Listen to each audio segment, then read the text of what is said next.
तर राम राम गड्यांनो, आजचा ब्लॉग जरा वेगळा विषय घेऊन आलोय. गेल्या काही दिवसापासून माझी मान अशी काय धरली आणि डाव्या हातात पण लई काळा मारतात. स्पॉन्डिलायसिसचा प्रॉब्लेम किंवा आतली काहीतरी जखम झाल्या बहुतेक. म्हटलं आता विषय हाडवण्याआधी काहीतरी जुगाड करूया म्हणून मी थेट आलो सदामंगलम आयुर्वेद व पंचकर्म चिकित्सालयात. आज जाऊन बघूया काय सीन आहे तू. मग गेलो थेट आत आणि भेटलो आपल्या डॉक्टर मॅडमना. मॅडमांनी एकदम जुन्या आणि अस्सल आयुर्वेदिक स्टाईलनं माझी नाडी तपासली. नाडी बघताना डॉक्टर मॅडम लई सिरियस झाल्या. मला वाटलं आता म्हणतात तुझ्यावर लई लोड आहे वाटतं, पण त्यांनी माझा आजार बरोबर ओळखला. मग सुरू झाली ट्रीटमेंट. सगळ्यात पहिल्यांदा पाठीला लावलं टेन्स मशीन, म्हणजेच मसल स्टिम्युलेटर. मशीन लावल्यावर कसं झुंझुन्या आल्यागत वाटायला लागले. तुम्हीच व्हिडिओत बघा माझं मसल कसं आपोआप उडा मारायला लागलं. पण खरं सांगतो, दिसायला जरी कॉमेडी वाटत असलं तरी यानं मसल एकदम रिलॅक्स झालं. त्यानंतर मॅडमनी चक्क कणकेचा गोळा मळला. मला वाटलं काय आता गरमागरम पोळ्या खायला मिळतात वाटतं, पण नाही भावा. त्यांनी तो गोळा माझ्या पाठीवर जिथं मान दुखत होती ना तिथं लावला आणि मन्य बस्तीची प्रोसेस चालू केली. कणकेच्या रिंगेमध्ये त्यांनी हाताने प्रिसाइजली गरम औषधी तेल सोडायला सुरुवात केली आणि नंतर स्पंजनं ते तेल सगळं व्यवस्थित मुरवलं. गड्यांनो, या मन्य बस्तीमुळे मानेची जी स्टिफनेस असते ना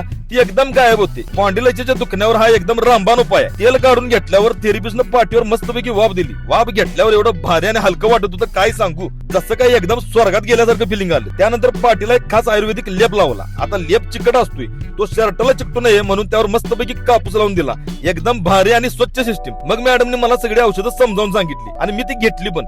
इथं लहान मुलापासून ते म्हाताऱ्या व्यक्तीपर्यंत सगळे आयुर्वेदिक उपचार केले जातात. अगदी स्किनच्या प्रॉब्लेम पासून ते जुन्या आजारांपर्यंत सगळं समूळ नष्ट करतात. यांच्याकडे सगळ्या प्रकारचं आयुर्वेदिक औषध उपलब्ध आहे. 2 प्रशस्त कन्सल्टन्सी रूम आहेत आणि सगळ्यात भारी म्हणजे आयुर्वेदात यांचा स्वतःचा एक ब्रँड पण आहे आणि फुल ऑन पंचकर्म सुद्धा इथं केलं जाते. तर भावांनो, खरं सांगतो 80% फरक पडलाय, तो पण एका दिवसात. पण ही ट्रीटमेंट मला अजून थोडे दिवस कंटिन्यू करावी लागणार आहे. त्याच्या अपडेट्स मी तुम्हाला पुढच्या व्हिडिओत देईनच की नक्की किती फरक पडलाय.